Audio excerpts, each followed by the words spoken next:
Welcome दोस्तों, कैसे हैं आप सभी। उम्मीद करता हूं कि आप सभी अपने घर में सुरक्षित होंगे और कोविड गाइडलाइंस का प्रयोग कर रहे होंगे। दोस्तों, जैसा कि मैंने पिछली वीडियो में ज्योग्राफी का जो टॉपिक शुरू किया था उसका नाम था सॉइल। सॉइल के बारे में मैंने आपको बताया था कि सॉइल कितने प्रकार की होती हैं, कैसे सॉइल का निर्माण होता है और सॉइल कहते किसे हैं। उनमें से मैंने एक सॉइल के बारे में भी आपको पढ़ाया था जिसका नाम था एल्यूवियल सॉइल, जलोढ़ मिट्टी। 8 प्रकार के बताए थे मैंने सॉइल के बारे में, 8 प्रकार बताए थे। उनमें से एक करा चुका हूं और आज बाकी के कराने की कोशिश करूंगा। वीडियो शुरू करने से पहले मैं आपसे एक बात बोलना चाहूंगा कि दोस्तों, यदि आपने अभी तक हमारा चैनल सब्सक्राइब नहीं किया है तो प्लीज पहले चैनल को सब्सक्राइब करें और यदि वीडियो आपको पसंद आता है तो प्लीज वीडियो को लाइक करें और वीडियो को जरूर पूरा देखें। आपको इस वीडियो से एग्जाम रिलेटेड पॉइंट जरूर मिलेंगे। चलिए शुरू करते हैं ये वीडियो। सॉइल के बारे में हमने आपको एल्यूवियल सॉइल पढ़ा चुके हैं। उसके बाद आज बात करने वाले हैं, सेकंड नंबर पे है ब्लैक सॉइल। क्या नाम है उसका? Black soil. जो दूसरी वाली है उसका नाम है ब्लैक सॉइल, काली मिट्टी। ये जो काली मिट्टी है इसका निर्माण होता कैसे है? इसका निर्माण होता कैसे है? देखिए, मैं आपको बता दूं, ये जो काली मिट्टी है ना, इसका निर्माण ज्वालामुखी क्रिया के कारण होता है। अब ये ज्वालामुखी क्रिया के कारण कैसे होता है कि हमें पता है, जैसे ही यदि कोई ज्वालामुखी है, यदि कोई एक ज्वालामुखी है, जब इसका जो विस्फोट होता है इस ज्वालामुखी का, तो इसमें से बेसाल्ट, इसके विस्फोट से इसमें से जो पदार्थ निकलता है, उस पदार्थ के निकलने की वजह से, जो नीचे की तरफ से पदार्थ आता है, इस पदार्थ में बेसाल्ट चट्टानों का निर्माण होता है। किसका निर्माण होता है? बेसाल्ट चट्टानों का निर्माण होता है ज्वालामुखी की क्रिया के कारण। और जब बेसाल्ट चट्टानों के निर्माण के कारण जब इस क्षेत्र में बारिश पड़ती है तो इस बेसाल्ट चट्टानों का क्षरण होता है। क्या होता है? क्षरण होता है। जब बेसाल्ट चट्टानों का क्षरण हो जाता है तो उसके क्षरण से ही काली मिट्टी का निर्माण होता है। तो हम यहां लिख सकते हैं कि इसका निर्माण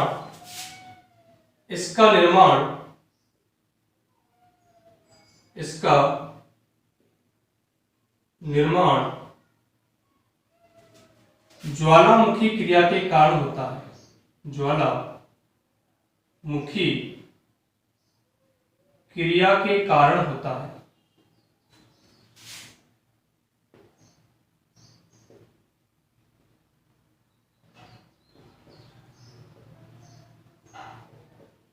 अभी ज्वालामुखी क्रिया के कारण तो होता है, लेकिन जो मेन पॉइंट है वो क्या है कि जब ज्वालामुखी क्रिया होती है, ज्वालामुखी क्रिया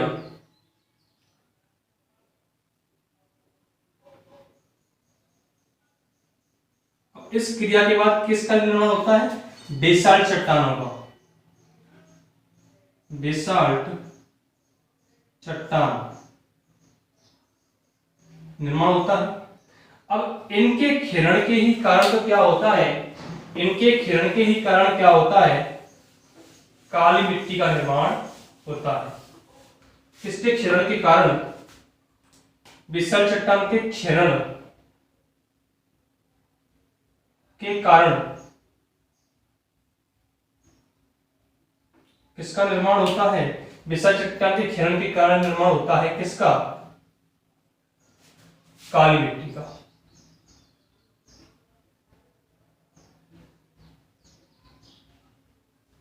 समझ में आया?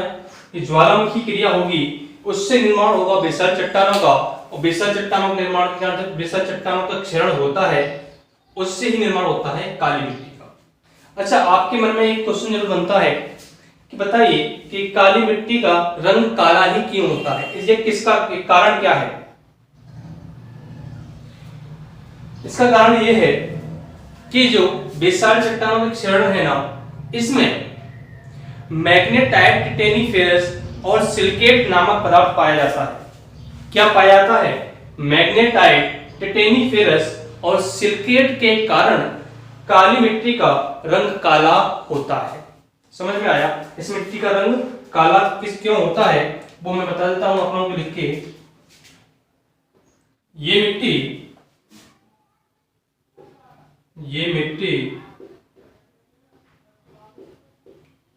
मैग्नेटाइट,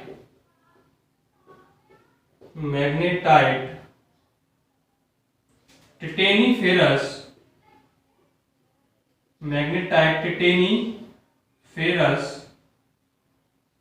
तथा सिलिकेट के कारण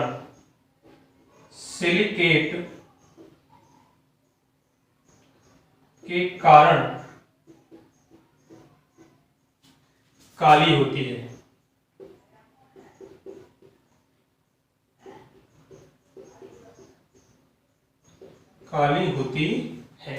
किसके कारण?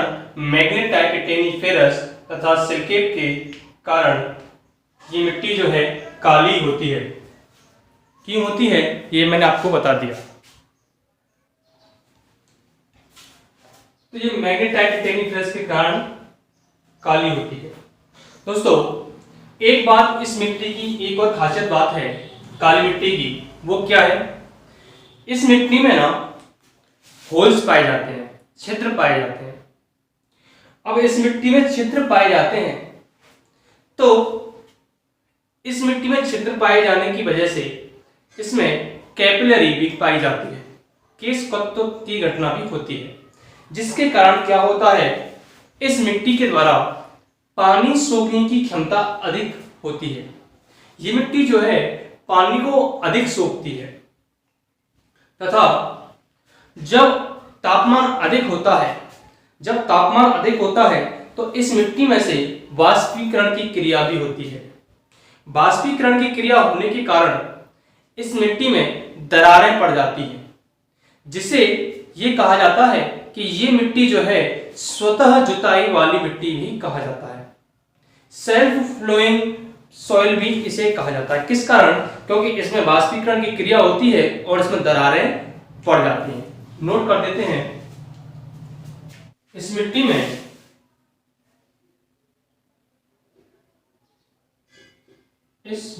में अधिक या फिर सीधे सीधे बोले, इस मिट्टी में छिद्र पाए जाते हैं। छिद्र यानी होल्स पाए जाते हैं।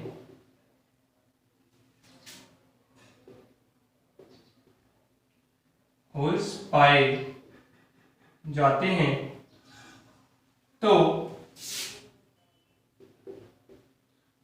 जाते हैं तो इसमें केश नली पाई जाती है। केश नली या ये कहें कैपिलरी पाई जाती है।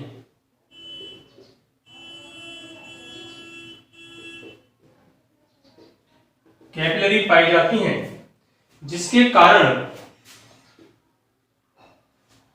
ये मिट्टी कैपिलरी पाई जाती हैं, इसलिए ये मिट्टी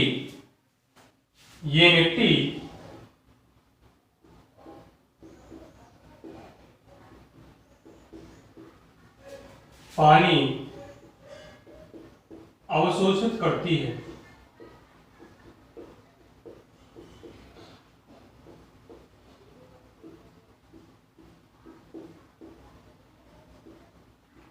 पानी अवशोषित करती है तथा तापमान अधिक होने पर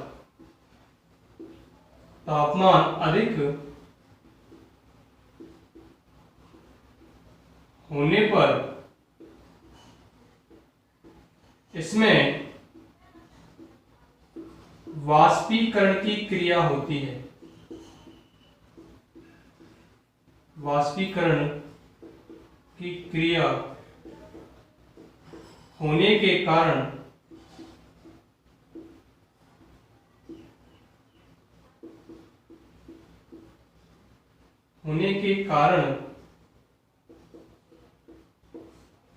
इसमें दरारें पड़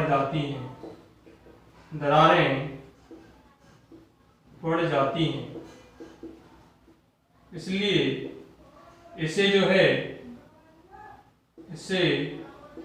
सेल्फ फ्लोइंग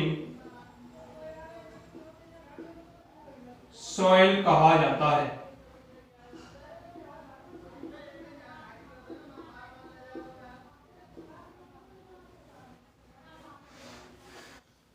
इस मिट्टी के अन्य नाम हैं। एक तो इसे कपास मिट्टी कहा जाता है और एक इसे रेगुर मिट्टी भी कहा जाता है। रेगुर मिट्टी यानी मध्य प्रदेश के क्षेत्र में इसे रेगुर मिट्टी कहा जाता है और कपासी मिट्टी इसलिए कहा जाता है क्योंकि इस मिट्टी में कपास की खेती अधिक की जाती है। ठीक है ना। तो इस मिट्टी के अन्य नाम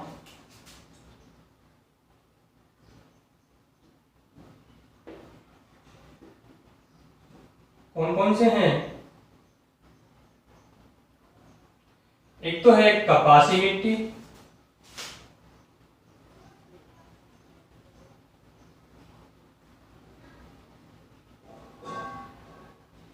और एक है रेगुर मिट्टी।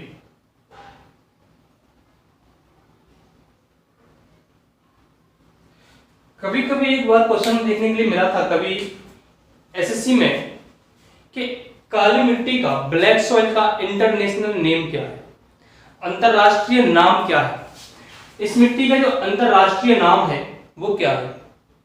तो इस मिट्टी का जो इंटरनेशनल जो नेम है वो है चेरनोजम। क्या है?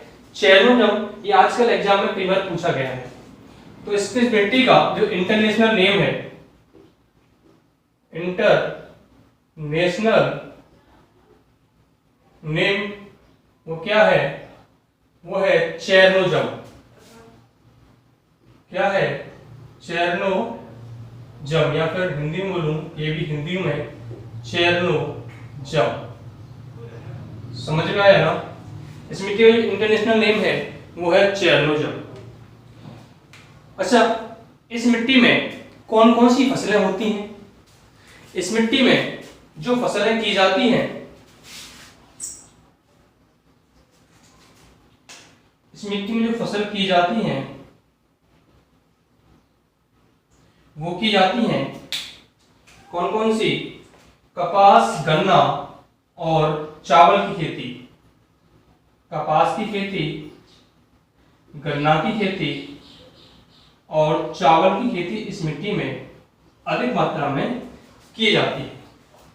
अच्छा, ये जो है, ये मिट्टी किस क्षेत्र में पाई जाती है? ये मिट्टी जो है कहां पर पाई जाती है? ये मिट्टी जो है कर्नाटक, मध्य प्रदेश, आंध्र प्रदेश, गुजरात और महाराष्ट्र में पाई जाती है। ये मिट्टी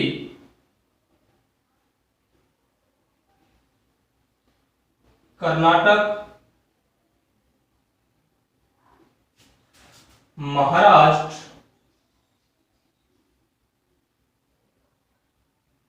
आंध्र प्रदेश,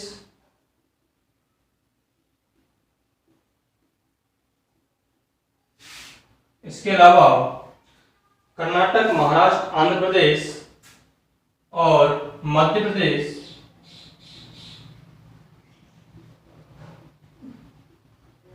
में पाई जाती है।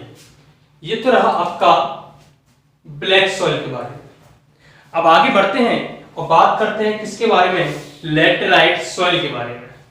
उम्मीद करता हूं कि ये तो आपको समझ में आ गया होगा कि ब्लैक सॉइल के अन्य नाम कौन कौन से हैं? कपासी मिट्टी, रेगुर मिट्टी। ब्लैक सॉइल का इंटरनेशनल नेम क्या है? चेरनोजम। ब्लैक सॉइल का निर्माण कैसे होता है? ब्लैक सॉइल का निर्माण होता है ज्वालामुखी क्रिया से। ज्वालामुखी क्रिया से कैसे? बेसाल्ट चट्टानों के क्षरण से होता है।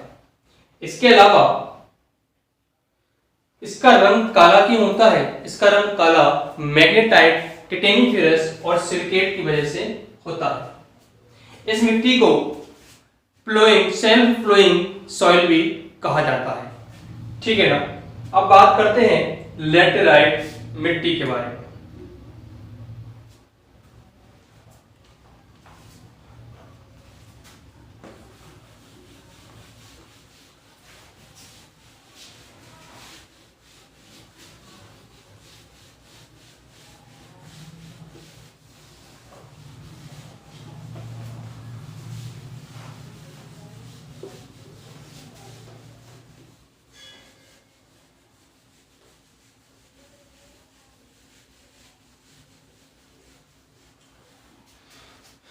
लैटेराइट सॉइल, तीसरी सॉइल है हमारी लैटेराइट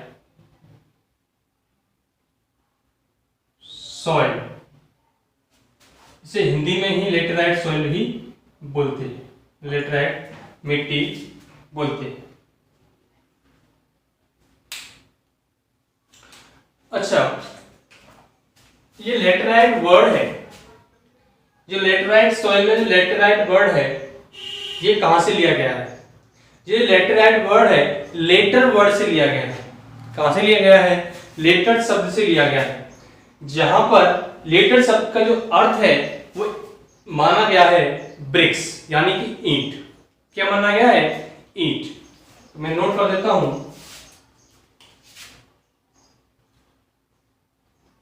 ये शब्द, ये वर्ण लेटर शब्द से लिया गया है, लेटर शब्द से लिया गया है।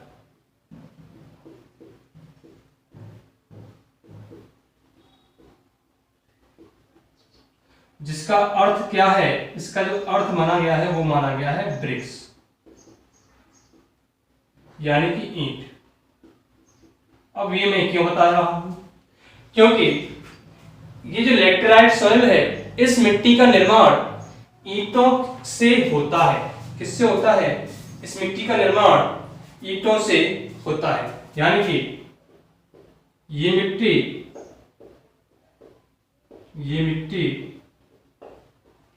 ईंटों से निर्मित होती है, ईंटों से निर्मित होती है।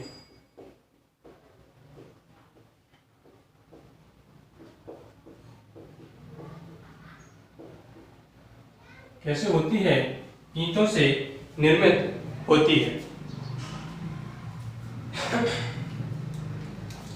अच्छा, ईंटों से तो निर्मित होती है, लेकिन ईंटों से निर्मित होती कैसे है?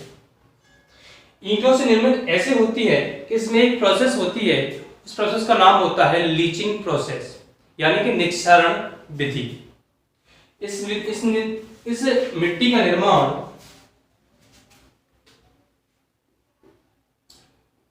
इस मिट्टी का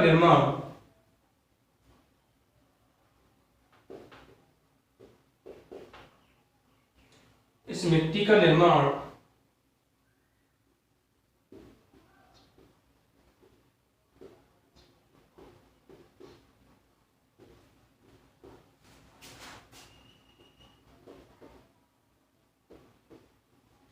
लीचिंग प्रोसेस के कारण होता है।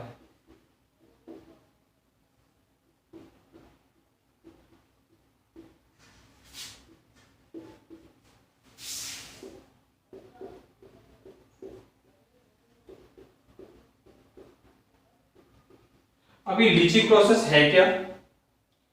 लीचिंग प्रोसेस ये किसी भी वर्षा वाले क्षेत्र में जब वर्षा के पानी के साथ सिलिका मिट्टी की ऊपरी परत से नीचे की परत की ओर चली जाती है और ऊपरी परत पर केवल आयरन और एल्यूमिनियम की मात्रा रह जाती है, इस मिट्टी के लिए इस क्रिया को कहा जाता है लीचिंग प्रोसेस। यानी कि मान के चलिए ये एक किसी क्षेत्र है जहां पर ईंटों का निर्माण होता है, भट्टे लगे हुए हैं इस जगह,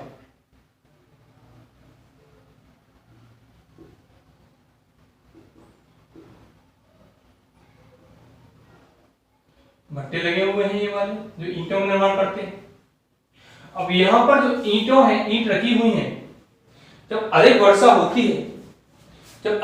होती है तो ये ईंटों की जो मिट्टी होती है, उस मिट्टी में वर्षा के पानी के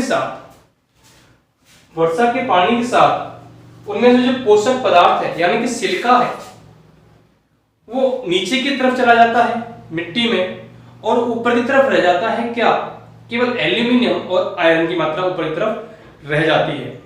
इसी क्रिया को ही लीचिंग प्रोसेस कहा जाता है। तो ये माने कि इस लैटेराइट मिट्टी का निर्माण ईंटों से होता है, लेकिन ईंटों में से भी लीचिंग प्रोसेस के कारण होता है। समझ में आ गया ना? लेकिन अब ये निर्माण, ये तो हमने बता दिया कि वर्षा के कारण होता है, लेकिन ये मिट्टी पाई कहां जाती है? ये जो मिट्टी है हाई रेनफॉल वाले क्षेत्र में पाई जाती है। ये मिट्टी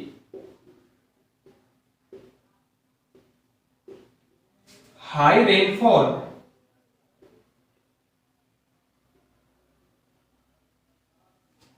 वाले क्षेत्र में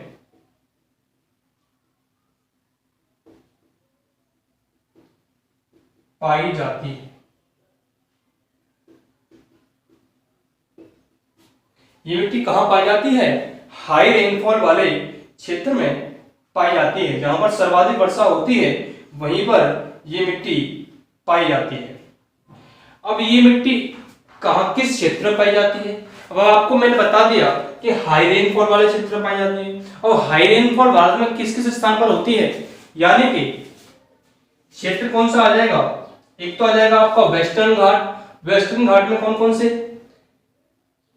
महाराष्ट्र, केरल और तमिलनाडु। महाराष्ट्र, केरल, तमिलनाडु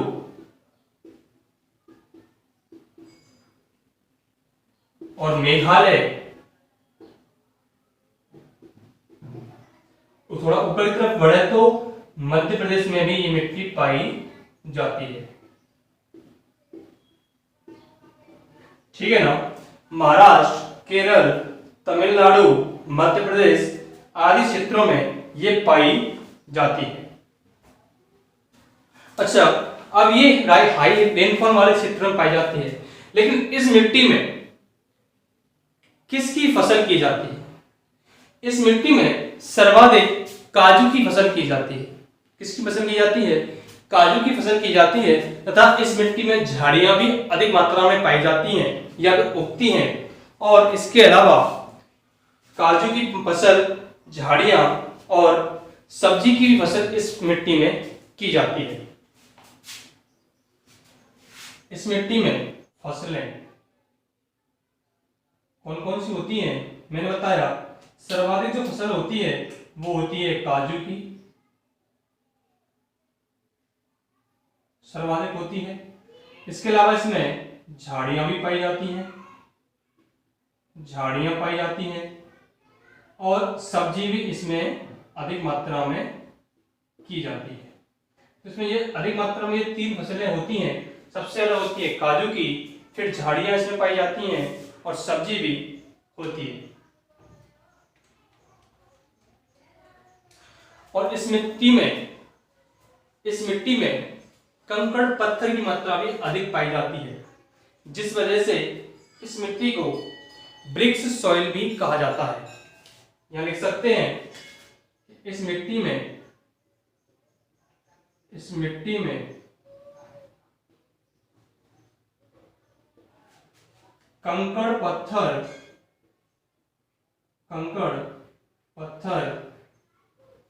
अधिक पाए जाते हैं,